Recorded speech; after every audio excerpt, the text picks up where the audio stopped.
Le nom de l'Éternel soit loué. Amen. Nous allons lire un passage dans Matthieu chapitre 28. Matthieu chapitre 28, le verset 1 à 7. Après le sabbat, à l'aube du premier jour de la semaine, Marie de Magdala et l'autre Marie allèrent voir le sépulcre. Voici, il y eut un grand tremblement de terre, car un ange du Seigneur, descendu du ciel, vint rouler la pierre et s'assit dessus. Son aspect était comme l'éclair et son vêtement blanc comme la neige. Les gardes tremblèrent de peur et devinrent comme morts. Mais l'ange prit la parole et dit aux femmes, « Pour vous, ne créez rien, car je sais que vous cherchez Jésus qui a été crucifié. Il n'est point ici, il est ressuscité, comme il avait dit. Venez, voyez le lieu où il était couché, et allez promptement dire à ses disciples qu'il est ressuscité des morts. Et voici, il vous précède en Galilée. C'est là que vous le verrez. Voici, je vous l'ai dit. Amen. Que Dieu bénisse la lecture de sa parole. Amen. Les amis et les ennemis du christianisme, eh bien, sont d'accord pour dire que la résurrection est le point crucial, le point du départ du christianisme. Il n'y a pas de christianisme sans résurrection de Jésus-Christ. C'est un point historique et un point objectif qui permet, eh bien, aux idées de s'enraciner autour de cette personne qu'est Jésus-Christ. Nous ne pouvons pas convaincre ceux qui ont opté de ne pas croire, car en fait, le principe de l'acceptation ou du rejet de la résurrection est le principe de l'acceptation ou du rejet du surnaturel. Pour les uns, eh bien, Dieu est une idée, un principe moral. Pour les autres, comme les déistes, il est simplement imminent, mais il n'est pas transcendant. La nécessité de la résurrection. Si Christ est ressuscité, comme nous l'avons dit, nous avons une référence historique, nous avons une référence spirituelle, nous avons une référence religieuse, un point d'appui sérieux à partir duquel nous trouvons les réponses aux questions pertinentes de l'humanité ou que l'humanité se pose, notamment d'où venons-nous, pourquoi sommes-nous là et surtout où allons-nous partir après avoir quitté cette terre. Sommes-nous un accident du parcours? Et si nous sommes un accident, qu'arrivera-t-il? Qu'arrivera-t-il? Mais si Christ est ressuscité, Christ devient la réponse à tous ces questionnements et nous savons où nous allons quand nous allons quitter cette terre parce que nous irons avec le ressuscité. Et là où il est, là nous serons. Et nous savons qu'il n'est pas en enfer. Au contraire, il est au ciel, assis à la droite du Père, nous attendant, afin qu'ensemble, nous puissions célébrer les noces de l'agneau et que nous puissions entrer pleinement, eh bien, dans nos attributions et dans nos récompenses que Dieu a préparées d'avance pour chacun de nous. Si nous acceptons la résurrection de Christ, alors l'univers a un sens et un but. Et c'est possible de faire l'expérience du Dieu vivant dans la vie contemporaine. On n'a pas besoin de mourir pour rencontrer Dieu. On peut rencontrer Dieu maintenant, ici et maintenant, et faire l'expérience. Parce qu'en ce moment, non seulement l'univers, mais notre vie aura un sens.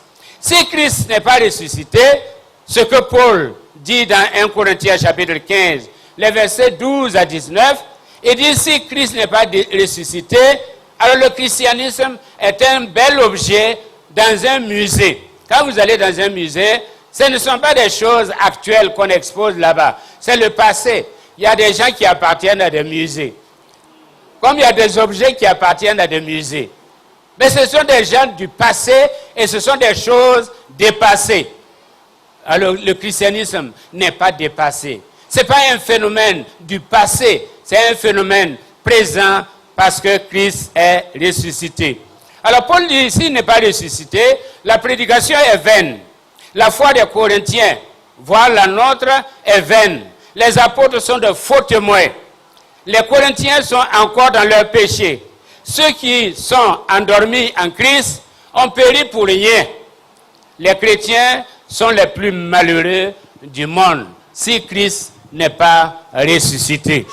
C'est pourquoi les premiers disciples ou les apôtres ont fait de la résurrection de Jésus-Christ la pierre angulaire de leur prédication. La pierre angulaire de leur prédication est l'objet principal de leur foi.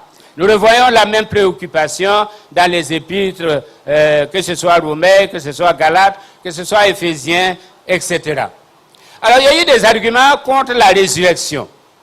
Un certain Frank Morrison, un avocat britannique des années 1930, avait décidé de prouver une fois pour toutes que cette histoire de la résurrection n'était qu'une légende. Alors il voulut gratifier l'humanité de pied sa conviction contre la résurrection.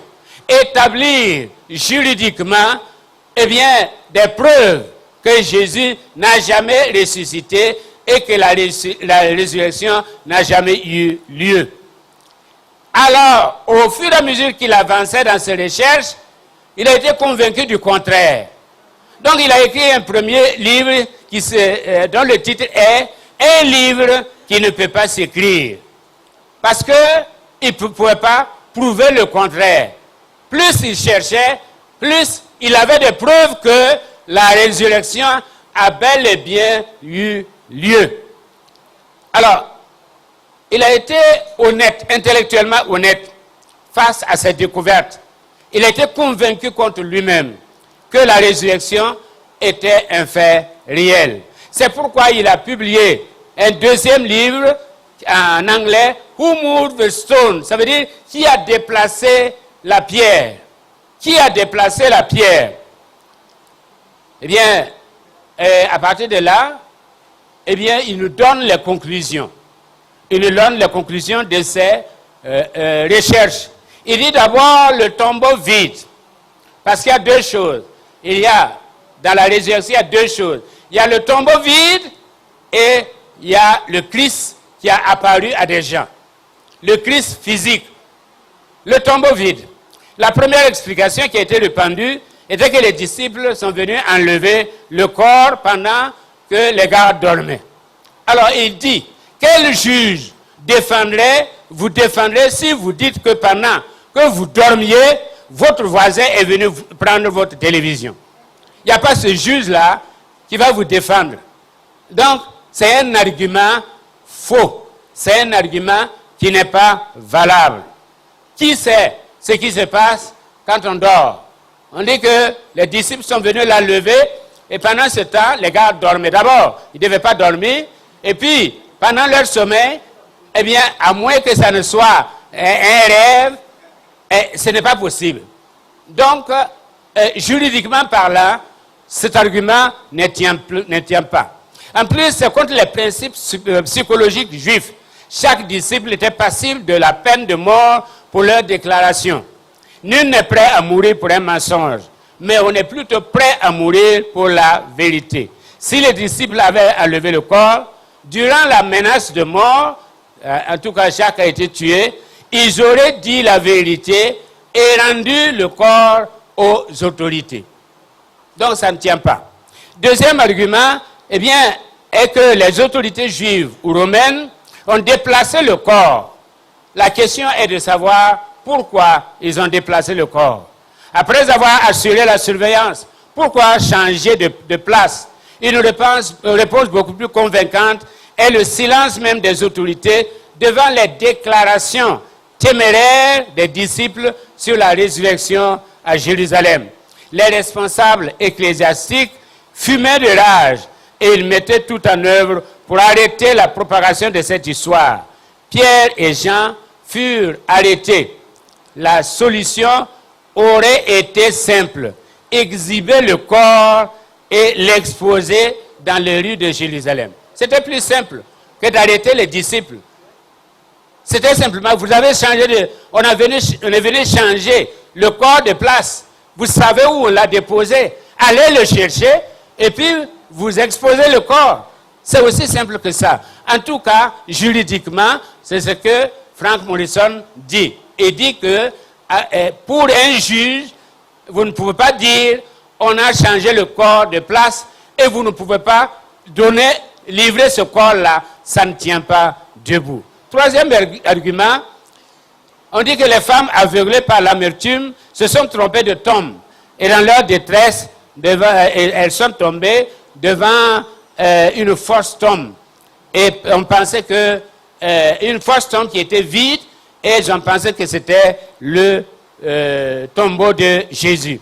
Mais si les femmes n'ont pas été à la bonne tombe, pourquoi est-ce que le souverain sacrificateur et les autres ennemis de la foi n'ont-ils pas été à la bonne tombe?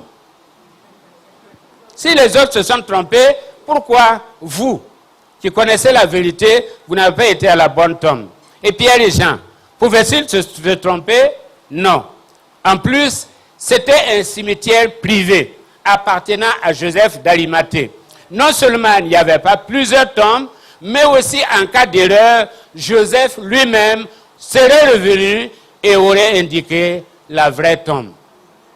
Donc, tous ces arguments ne tiennent pas debout. La troisième théorie, c'est ce qu'on a appelé la théorie par Moisson, qui dit que Christ n'était pas réellement mort. Par conséquent, l'air frais de la tombe et les épices l'auraient ranimé. Donc, vous êtes enfermé, enfin vous êtes enterré, pas enfermé. Vous êtes enterré, on met une pierre et à l'intérieur, l'air frais vous ranime et vous vous levez et vous êtes capable de repousser la pierre pour sortir. C'est une théorie qui date du XVIIIe siècle. Était-il possible que Jésus, faible qu'il était, côté percé, ayant perdu trop de sang, puisse repousser la pierre tombale à lui seul et sortir? Non. Juridiquement, ça ne tient pas. Si cette théorie était vraie, Christ lui-même serait un menteur. Le tombeau est vide parce que Christ est ressuscité. Christ est ressuscité. Alors, il y avait le tombeau vide et puis il y avait les apparitions de Christ. Quand il est ressuscité, il est apparu à plusieurs. Et Paul disait que certains d'entre eux étaient même vivants du temps de Paul. Quand il écrivait, certains étaient vivants. Pendant 40 jours, il a apparu de différentes manières à ses disciples. Entre 10 à 12 apparitions sont rapportées. Il y a de la vérité quant au temps et au lieu et les gens. 2 à des individus, Pierre et Jean, à ses disciples et à tout le groupe et aux 70 à 500 assemblées. Ces apparitions avaient différents cadres. Au jardin, la chambre haute, sur le chemin d'Emmaüs et aussi en Galilée. Quelques-unes étaient accompagnées d'actes et de paroles de Jésus lui-même. Est-ce des légendes? La théorie qui a été avancée pour expliquer l'inacceptabilité des apparitions, c'est celle de l'hallucination. Mais les récentes découvertes en psychologie permettent de dire qu'il y a des lois qui s'appliquent à ce phénomène. Phénomène de l'hallucination. Les hallucinations arrivent à des gens émotionnellement instables. Des groupes, et Paul dit que, comme je le disais, quelques-uns sont encore vivants. Pour avoir des hallucinations, il faut désirer voir la chose ou la personne. Il faut vouloir l'expérience. Comme on dit, une mère qui perd son enfant et qui savait que cet enfant revenait de l'école à 17h30 par jour, eh bien, elle va s'asseoir et attendre à cette heure-là l'enfant. Cette personne aura une hallucination, mais pas quelqu'un qui n'était pas prêt à avoir la résurrection. Ce n'est pas tout ce qui est arrivé aux disciples, c'est contre leur volonté. Quand les femmes sont venues apporter la nouvelle, les autres disciples n'ont pas cru. Quand il est apparu aux disciples, ils étaient effrayés. Ils ont cru voir un fantôme, une hallucination. Mais Jésus leur dit, touchez et voyez. Un esprit n'a ni chair ni os comme moi. Il a mangé du poisson. Finalement, il y a Thomas. Il était absent la première fois. Après le rapport des autres, il a dit, si je ne vois, si je ne touche, je ne puis croire. Non à l'hallucination, Jésus est ressuscité. Il est réellement ressuscité. Ceux qui l'ont vu, eh bien, ils n'ont pas rêvé. Ils ont vu un être réel. Les preuves de sa résurrection. En plus du tombeau vide, il y a d'autres faits qui prouvent que Christ est réellement ressuscité. Des preuves, cause à effet. Il y a d'abord l'existence même de l'Église. L'existence de l'Église. L'Église est partie de la résurrection du Seigneur Jésus-Christ. Et actuellement, elle est mondiale. Et elle a plusieurs dimensions. Mais son histoire remonte en l'an 32. Ces gens qui ont été appelés chrétiens à Antioche ont bouleversé le monde de leur temps. Ils se référaient toujours à la résurrection de Jésus-Christ dans leur prédication et même dans leur style de vie, ils se référaient à la résurrection de Jésus-Christ. Tant que l'Église sera vivante, tant que l'Église sera présente, eh bien, on va se référer au Christ ressuscité. C'est le Christ ressuscité qui a donné naissance à l'Église. Et comme Christ est vivant, et vivant pour toujours, l'Église sera là jusqu'à ce que Jésus-Christ revienne la chercher. Ensuite, il y a le jour du Seigneur. Dimanche est le jour retenu par les chrétiens pour adorer Dieu. Son histoire aussi remonte à l'an 32. Et d'ailleurs, même la première fête des chrétiens, c'est le jour du Seigneur. Chaque fois qu'ils se retrouvaient, c'était une fête. Jusqu'à ce que on ajoute la Pâque. Pour que on transforme le sabbat juif, qui est le samedi, et qu'on fasse du dimanche, qui est le premier jour de la semaine, eh bien, une référence historique, il a fallu un événement historique de grande importance. Et c'était la résurrection du Seigneur qui a fixé une date pour toute l'humanité. Pour toute l'humanité.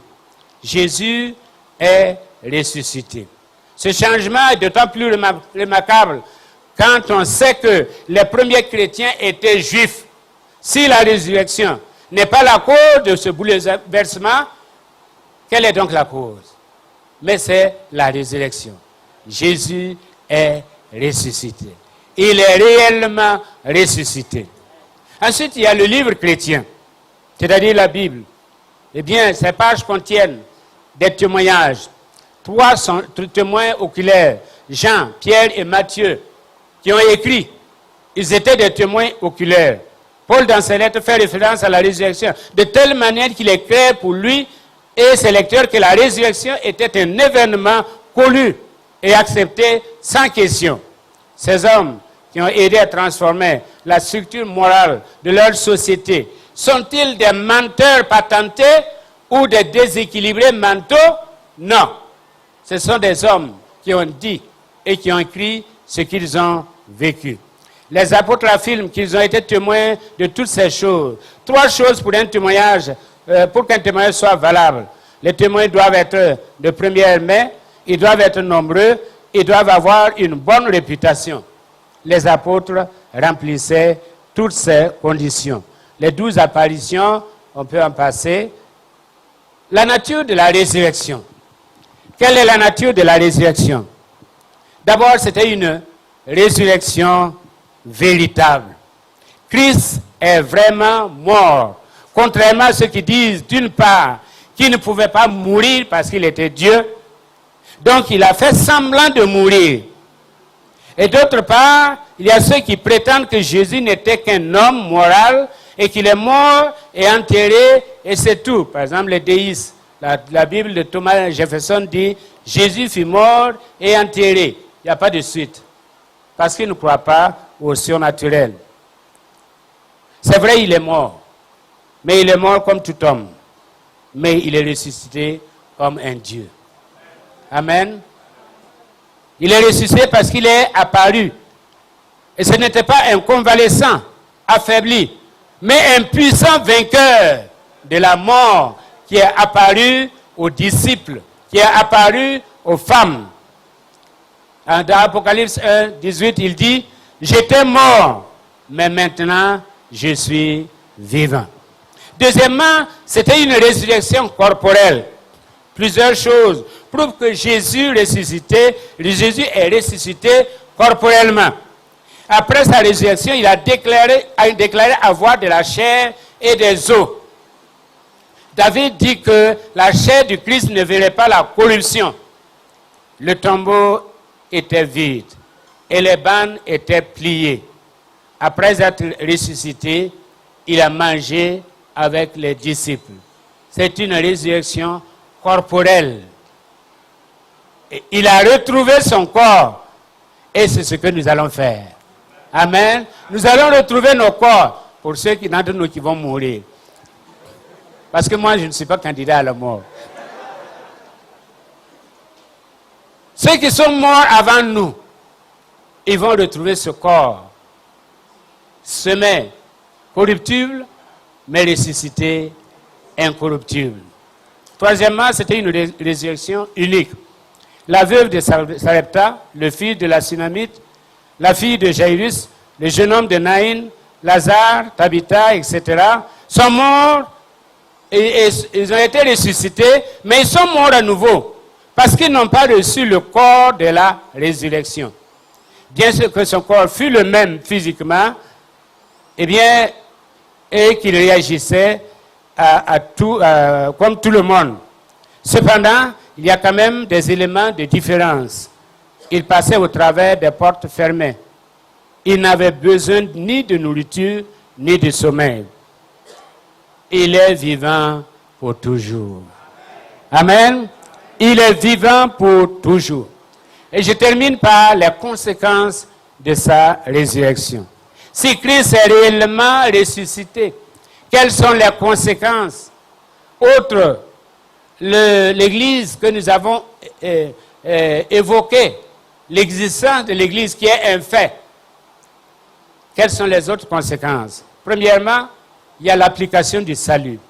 Dieu l'a ressuscité, l'a élevé à sa droite pour le donner comme chef suprême à l'Église. Paul dit que, tandis que sa mort nous a réconciliés avec Dieu, sa vie achève notre salut.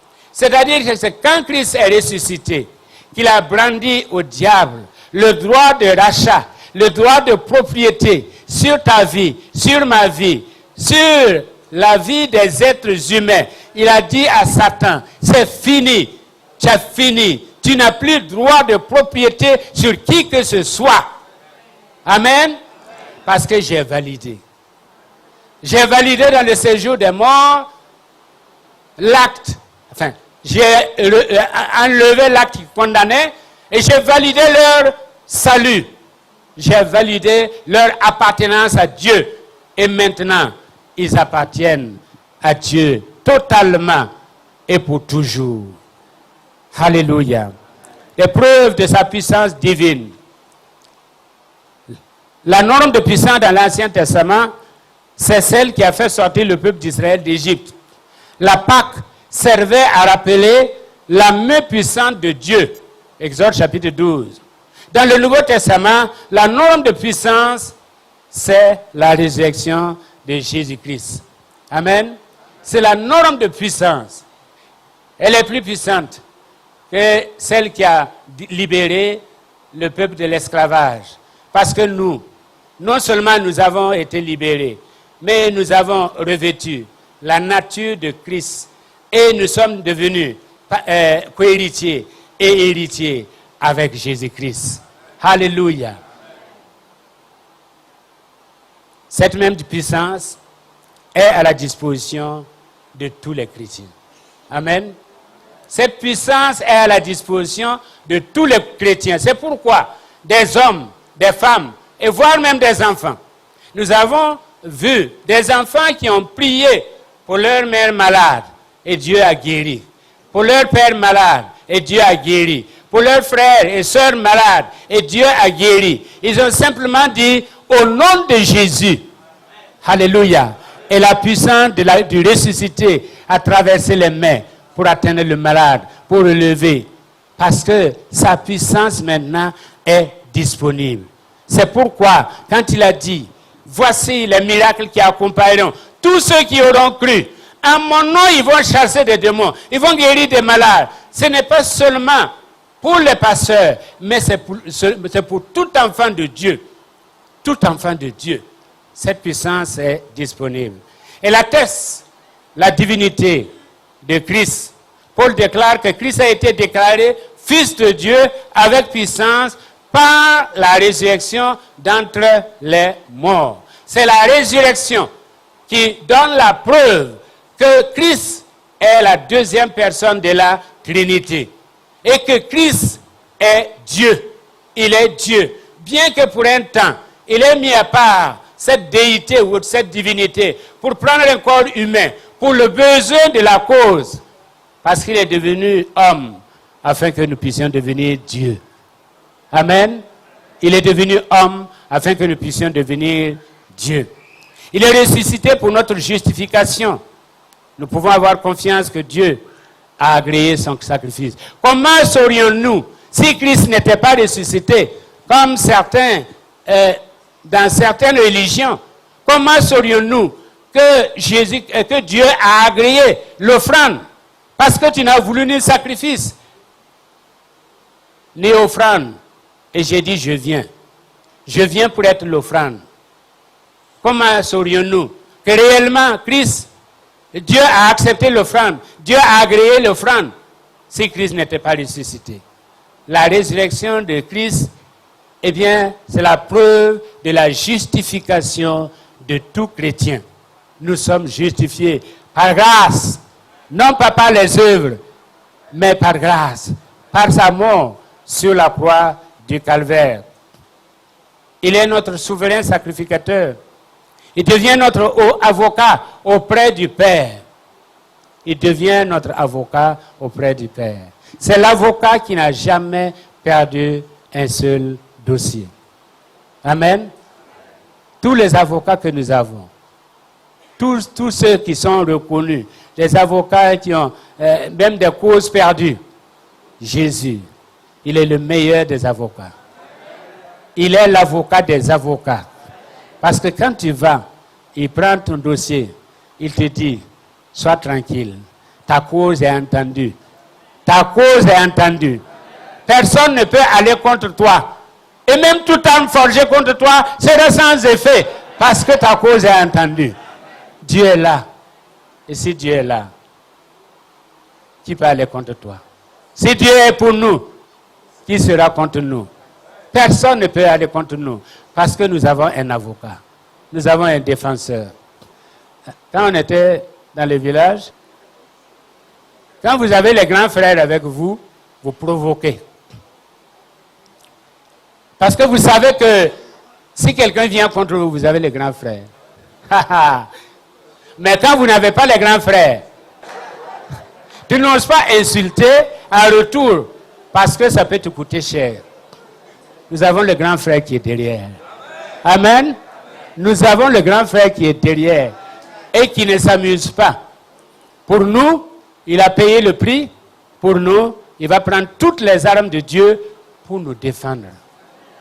Alléluia. Eh bien, la résurrection de Christ nous assure de nombreuses bénédictions. Sa résurrection est la base de l'assurance du croyant d'avoir à sa disposition toute la puissance dont il a besoin pour vivre et pour avoir. Ce n'est pas pour savoir, pour vivre et pour avoir. Elle nous assure le Saint-Esprit, etc. En conclusion, Jésus est ressuscité car nous sommes témoins de l'impact de sa résurrection sur notre vie. Parce qu'il est vivant, nous aussi, nous avons été rendus à la vie. Des millions de vies ont été transformées. Il a fait ce qu'il a promis de faire aujourd'hui. Et l'invitation demeure, viens et vois. Christ est ressuscité. L'histoire le dit. Les enfants de Dieu l'expriment. Amen. Christ est ressuscité. Christ est ressuscité. Il est vivant. Le tombeau est vide. Tes problèmes ont été transférés. Amen. Le tombeau est vide. Tous tes problèmes ont été résolus. Par la croix, le tombeau est vide. Et maintenant, il t'apparaît. Il vient à toi. Individuellement, il vient à toi. Il se montre à toi. Prépare-toi à le recevoir. Prépare-toi à le voir se manifester dans sa vie. Car nous ne servons pas un Dieu mort, nous servons Jésus-Christ ressuscité, vivant et vivant pour toujours, éternellement vivant. C'est pourquoi aussi nous avons la vie éternelle et nous allons vivre éternellement devant le Père, devant le Fils et devant le Saint-Esprit. Amen.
Christ